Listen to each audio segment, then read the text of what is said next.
গুনায় ভরা জিন্দিগি বাপ সুন্দর না।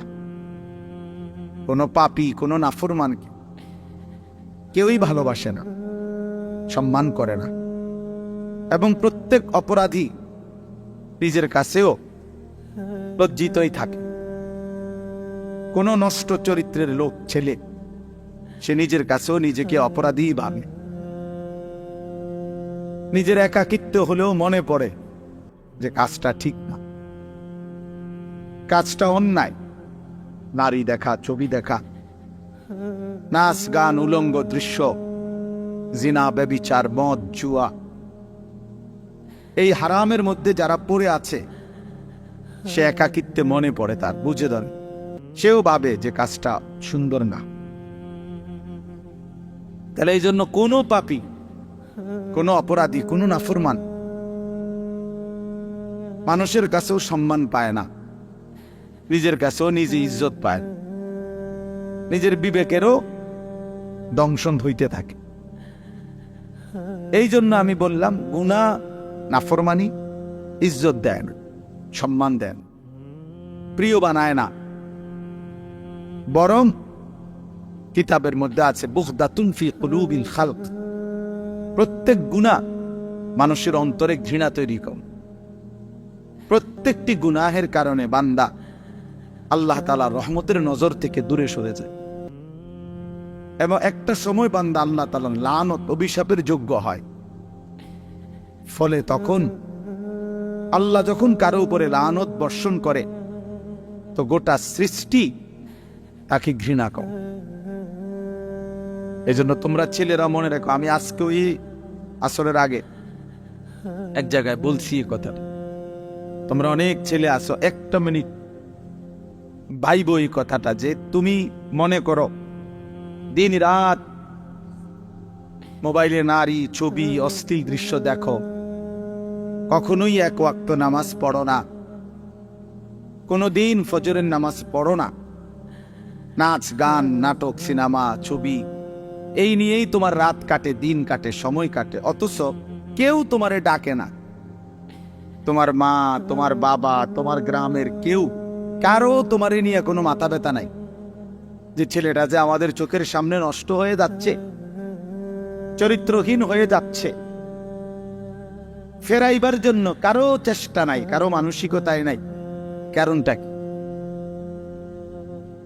তোমার দিকে কারো নজর নাই কেন? তোমার মা বাবা কারোই কোনো ফিকির নাই কেন?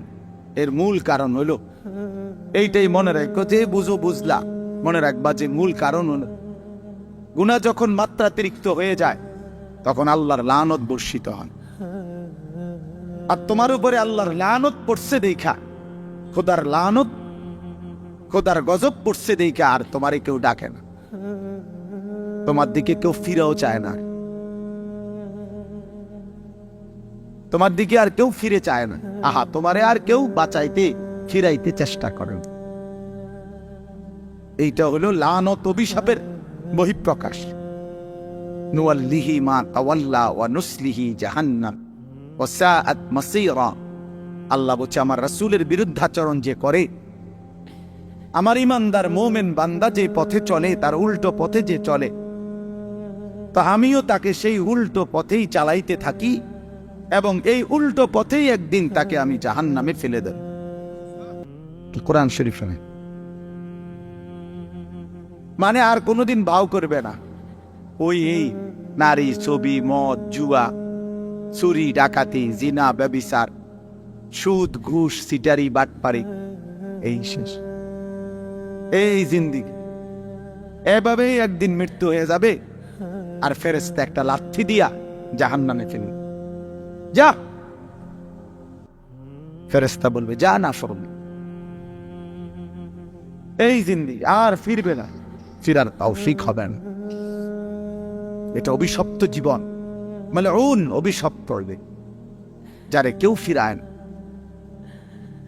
আজকেও বললাম, আমার মায়ের বয়স 75 বছর হইব, আমার আম্মার বয়স, আমার বয়স 44 বছর, আমার ওয়াজের বয়স আজকে প্রায় 21 বছর, 22 বছর। আমার 4টা সন্তান আছে, তা আমার মা এখনো আমারে জিঙ্গে ভূত নওয়াজুর শুন ওসমানলা এখনো জিজ্ঞাসা করেন ভূত নওয়াজুর শুন। এখনো মা জিগা ভূত চাইও মানুষের মা ফিলে যাইয়া টাকা পয়সা লইয়া কারোর লগে ঝামেলা করুন। এই বয়সেও বলেন হ্যাঁ মা তার সন্তানকে এখনো নজর রাখছে। মা বৃদ্ধ হয়ে গেছে, আমারও বয়স কম হয় নাই, আমিও তো সন্তানের বাপ, যে তোমারই কেউ ডাকে না কা। তোমার প্রতিদিন ফজরের নামাজ ছুটে যাচ্ছে, তোমার মাও ডাকে না, বাপাও ডাকে, কারণ তোমার উপরে খোদার লানত পড়ছে। তোমার 1 মিনিট তোমার কল্পনার মধ্যে নারী ছাড়া, ছবি ছাড়া, মোবাইল ছাড়া তোমার সময় কাটে না। কেউ তোমার এই ফিরায় না যে বাপ কিরে তুই এটা কি করতেছ, এটা তো ভালো না, এটা তো তোমার জন্য সুফল আনবে না। এই কথাটুকুও তোমার ঘরে বলে না যাদেরকে। কেন বলে না কেউ? তোমার উপরে খোদার লানত, তোমার উপরে আল্লাহর লানত, তুমি অভিশপ্ত। এই জন্য তোমার আর কেউ ফিরায় না। নাহলে খামখেয়ালি মানুষে কতক্ষণ করে, দুষ্টমি মানুষ কতক্ষণ করে, হাসি ঠাট্টা মজাক আড্ডা কতক্ষণ করেন? কখনোই কি ফিরবার সময় হয় না? কখনোই কি মনে পড়ে না? এভাবে দিল মরে যায় মানুষের, কোনোদিনই নামাজ পড়বে না। এভাবে মানুষের অন্তর মুসলমানের মরে যায়। তো বেঈমানের অন্তর। আল্লাহ নবী সাল্লাল্লাহু আলাইহি সাল্লাম এই জন্য বলছেন মাসালুল্লাযী ইয়াযকুরু রাব্বাহু ওয়াল্লাযী লা ইয়াযকুরু রাব্বাহু মাসালুল হাইয়্যি ওয়াল মাইয়্যিত।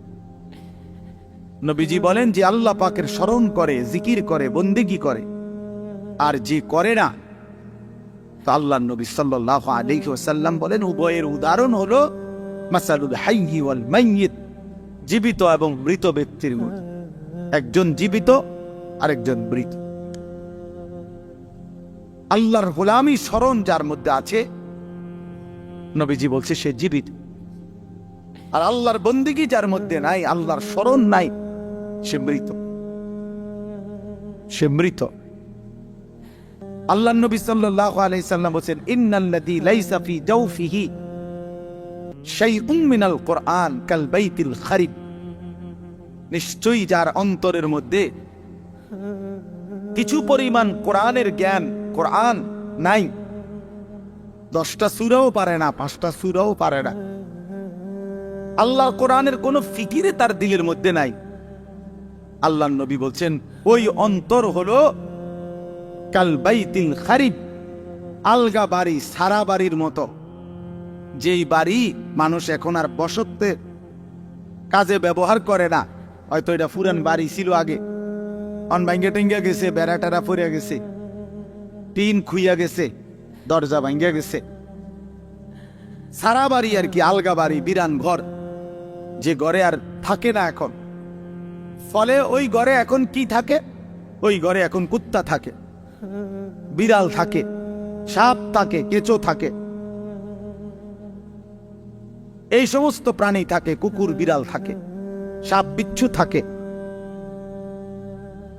এগুলো থাকে। আল্লাহ নবী সাল্লাল্লাহু আলাইহি সাল্লাম বলছেন যে কলিজার ভিতরে আল্লাহর কোরআন নাই, ওই দিলের মধ্যে কুত্তা থাকে, ওই দিলের মধ্যে শূকর থাকে, ওই দিলের মধ্যে বিড়াল থাকে, ওই দিলের মধ্যে সাপ থাকে, বিচ্ছু থাকে, মানুষ থাকে। ওটা সারা বাড়ি, ওটা আলগা বিরান ঘর, ওটা মরুভূমি, এটা মরিচিকা, ওটা হাহাকার। ফলে আর তার কোনো গন্তব্য নাই, জীবনের কোনো আগামাথা নাই, জিন্দেগির কোনো হিসাব কিতাব নাই। রাত হয় কখন, দিন হয় কখন, কোন নামাজের ওয়াক্ত আসে কখন, যায় কখন।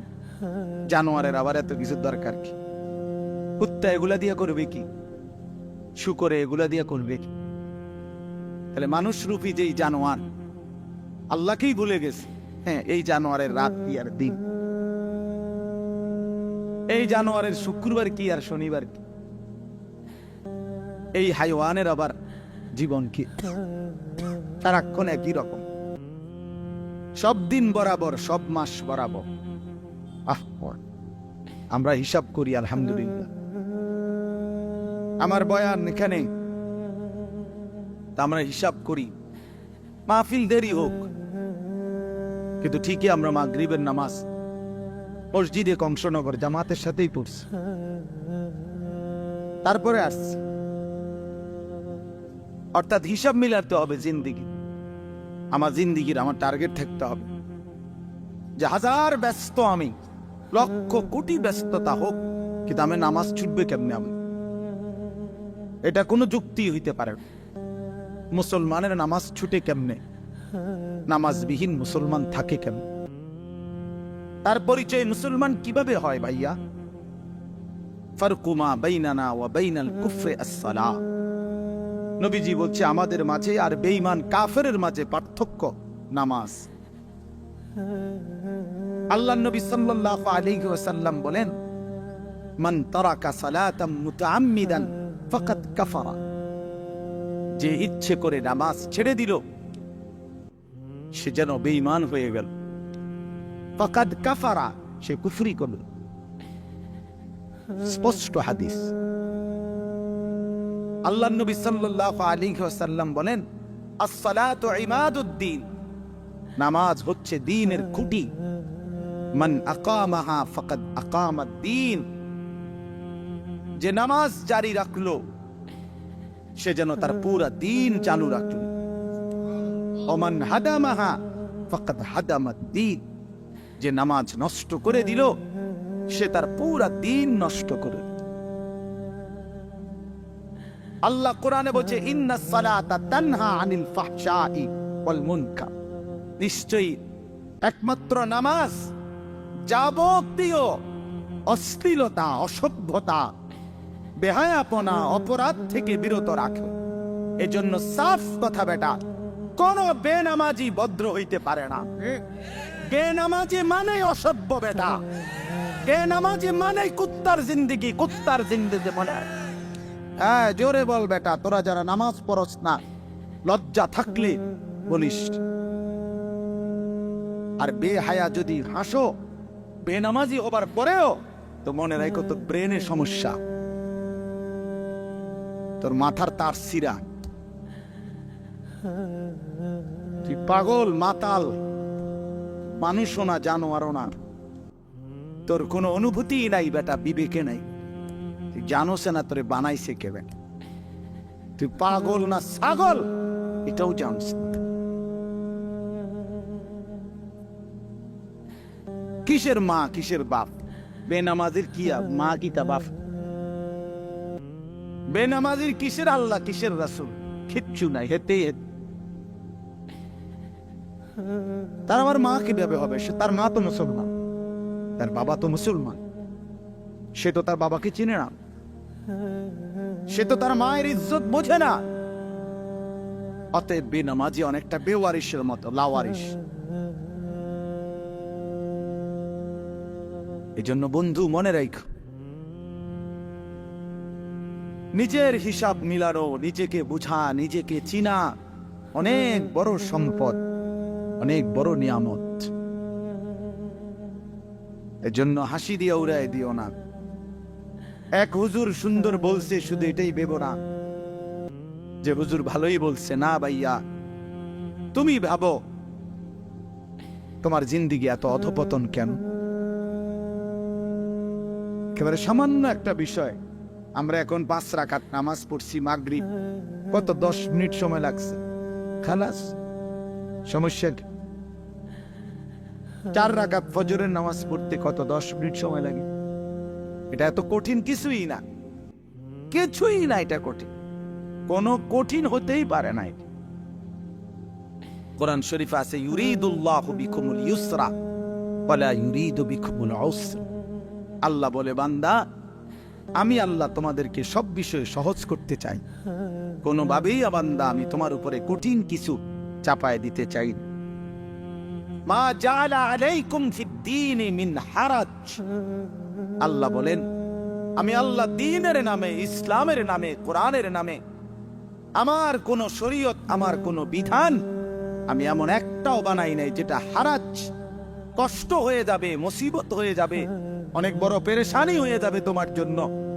না না, আমি এমনটা বানাই নাই। মা জাআলা আলাইকুম ফিদ-দীনি মিন হারাজ। আল্লাহর নবী সাল্লাল্লাহু আলাইহি ওয়াসাল্লাম বলছেন, আদ-দীনু ইউসরুন, দিন সহজ, ইসলাম মানা সহজ, সহজ, একেবারেই সহজ, স্বাভাবিক তালেই। আমার শায়েখ আল্লামা মুফতি মুশতাকুন নবী কাসেমি হুজুর সেদিন আমাদের মাদ্রাসায় কিশোর যুব ইসলাহী মজলিসে আমরা আলাদা 16 বছর থেকে 30 বছর বয়সী পর্যন্ত ছেলেদের আলাদা ইসলাহী মজলিস করছিলাম আমার মাদ্রাসা। 8ই ফেব্রুয়ারি প্রায় 600-র মতো ছেলে উপস্থিত হয়েছিল, শুধু ছেলে, সব নওজোয়ান। হুজুর সেখানে বলছিলেন এই ব্যাপারে বিস্তারিত, যে আমাদের জীবনের দুইটা অংশ, একটা হলো দুনিয়া, আরেকটা হলো আখিরাত। করতে হবে কর্ম, আখিরাতের জন্য আমাকে পালন করতে হবে ধর্ম। এই আমার জিন্দেগি। দুনিয়ার জন্য আমি কর্ম করব, আখিরাতের জন্য আমি ধর্ম পালন করব। কর্ম এবং ধর্ম, এই আমার জিন্দেগি। কিন্তু হুজুর বলছেন, দুনিয়া স্বল্প সময়ের, আখিরাত অনন্তকালের। কিন্তু আল্লাহ পাক দয়া করে অনন্তকালের আখিরাতের জন্য ধর্মের বিধান দিয়েছেন সামান্য, সামান্য সময়ের দুনিয়ার জন্য কর্মের সুযোগ দিয়েছেন অনেক বেশি, অনেক বেশি। ফজরের 4 রাকাত নামাজ 10 মিনিট, আবার 1:30-এর জোহরের নামাজ আবার 20 মিনিট, তাইলে ওইখান দিয়ে 20 মিনিট, এখান দিয়ে 30 মিনিট, 10 মিনিট, এই আধা ঘন্টা। ফজরের জামাত হয় যদি 6টায়, জোহরের জামাত 1:30টায়, মাঝখান দিয়ে 7টা, 8টা, 9টা, 10টা, 11টা, 12টা, 1টা, 7.5 ঘন্টার মাথায়। তাহলে 7.5 ঘন্টা বা 7 ঘন্টাই ধরো, ঠিক আছে, 7 ঘন্টা আল্লাহ বলছে বান্দা সামান্য দুনিয়া, কিন্তু যাও সময় বেশি দিছি, যাও তবুও করো, সমস্যা নাই, 7 ঘন্টা করো। আর অনেক লম্বা আখিরাত, একদিন হাসরের ময়দানের 50,000 বছর, ফুলসেরা 30,000 বছরের রাস্তা, কবরের শেষ ব্যক্তিটাও থাকতে হবে। কোন কোন মুহাদ্দিসিন বলছে 40,000 বছর।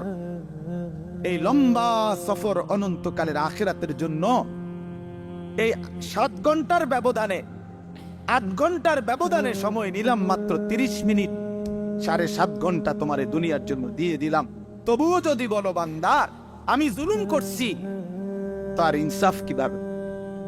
তবুও যদি বলো বান্দা আমি পারবো না, তো তোমার মতো গাদ্দার, তোমার মতন নাফরমান আর কে হইতে? তোমার সামান্য দুনিয়া, অথচ সময় দিছি বেশি। 1:30-এ জোহরের নামাজ শেষ, 1:50-এর ভিতরেই নামাজ শেষ। আবার 4:30, 4:45টায় আইসো 4 রাকাত আসরের ফরজ পড়বার জন্য।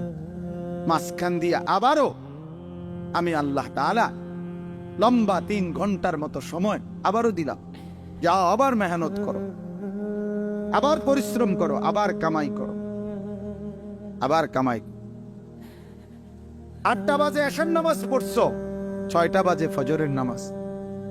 এশার নামাজ আর ফজরের নামাজের মাঝখানে 9টা, 10টা, 11টা, 12টা, 1টা, 2টা, 3টা, 4টা, 5টা, 6টা, প্রায় 10 ঘন্টা আমি আল্লাহ বিরতি দিয়ে রাখলাম। যাও ঘুমাও, তোমার আরো যদি কোনো কাজ থাকে করো, সংসার করো, স্ত্রীর সাথে সময় দাও, নিজের ঘর সামলাও, নিজের আরো কোনো কাজ থাকলে করো বান্দা। আবার 10 ঘন্টার ব্যবধানে 4 রাকাত নামাজ পড়তে আইসো। আমি আল্লাহ জুলুম করলাম? আমি আল্লাহ তাআলা বেইনসাফি করলাম কোথায় বান্দা? কিন্তু তুমি জালেম, কত বড় নিকৃষ্ট, কত বড় অসভ্য, নির্লজ্জ, বেহায়া, যে তুমি 8 ঘন্টা পরেও 8 ঘন্টা যেই মালিক হায়াত দিছেন, তার জন্য 4 রাকাত নামাজ পড়তেও তুমি রাজি না, 10টা মিনিট দিতেও রাজি না। এর চাইতে বড় জালেম আর কে হইতে পারে? এর চাইতে বড় নাফরমান আর কে হইতে পারে? এই জন্য বাপ, আমি সমস্ত ছেলে তোমাদেরকে অনুরোধ করলাম, দয়া করে বাবা ভাইবো, তোমরা তোমাদের জিন্দিগি নিয়ে ভাবো। কেউ তোমারে নিয়ে না ভাবলেও, কেউ খেয়াল না করলেও, তুমি মনে রেখো, তুমি তো তোমারে আলাদা করতে পারতা না। তোমার শরীর, তোমার দেহ, তোমার অঙ্গ, তোমার হাত পাও, তোমার ভেতর বাহির, এগুলো তো আর তুমি আলাদা করতে পারবা না। কাজে এই দেহ, এই অঙ্গ একদিন হাসরের ময়দানে আল্লাহর সামনে সাক্ষ্য দিবে, সাক্ষ্য দিবে। এজন্য যদি গুনাই করতে হয়, নিজের চোখকে আড়াল করে গুনাহ করো। যদি গুনাই করতে হয়, নিজের হাতকে আড়াল করে গুনাহ করো। যদি গুনাই করতে হয়, নিজের দেহকে আড়াল করে গুনাহ করো। কিভাবে সম্ভব? সম্ভব? আমার চোখে আমি না দেখলে, আমার হাত আমি স্পর্শ না করলে গুনাহ হবে কেমনে? এজন্য কোরআনুল কারীমে আল্লাহ বলছেন, ওয়াশাহিদা আলাইহিম সামউহুম ওয়া আবসারুহুম ওয়া জুলুদুহুম বিমা কানু ইয়ামালুন।